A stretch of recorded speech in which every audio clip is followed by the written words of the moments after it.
নমস্কার বন্ধুরা, welcome to my channel Piyali's magic foods. আরও একটি নতুন রেসিপিতে আপনাদের সকলকে স্বাগত জানাই। আজকে দারুণ একটা মাছের রেসিপি আপনাদের সাথে শেয়ার করব। আজকে বানাবো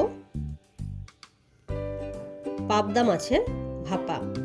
ইলিশ ভাপা খেয়েছি আমরা, ভেটকি ভাপা খেয়েছি, এবার আজকে বানাবো পাবদা মাছের ভাপা। 750 গ্রামের মতো পাবদা মাছ, একদম ফ্রেশ পাবদা মাছ বাজারে পেলাম, সেটা নিয়ে এসেছি।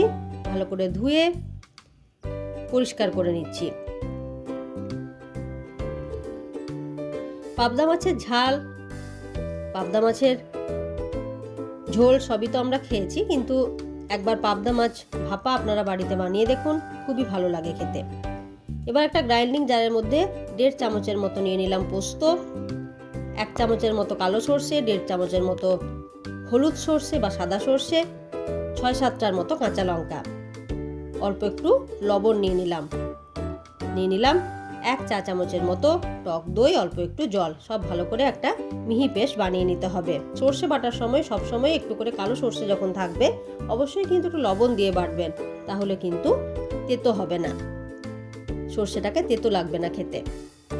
একটি বাটির মধ্যে ট্রান্সফার করে দিলাম। এরপর 1/4 কাপের মতো নিয়ে নিয়েছি নারকেল কুচি, সেটাকেও গ্রাইন্ডিং জারের মধ্যে কুড়িয়ে রেখে দিলাম।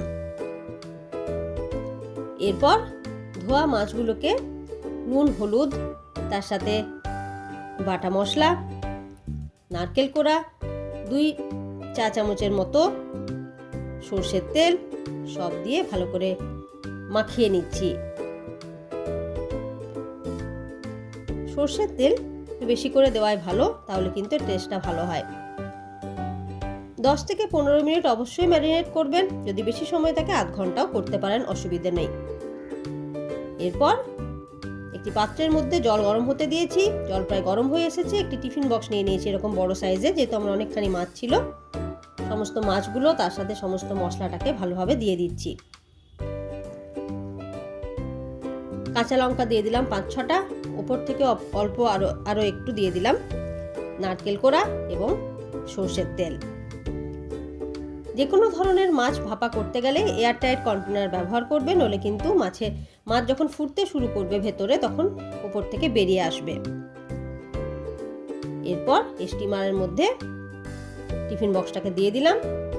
25 মিনিট থেকে আধ ঘন্টা মিডিয়াম হিটে এটাকে রান্না করতে হবে।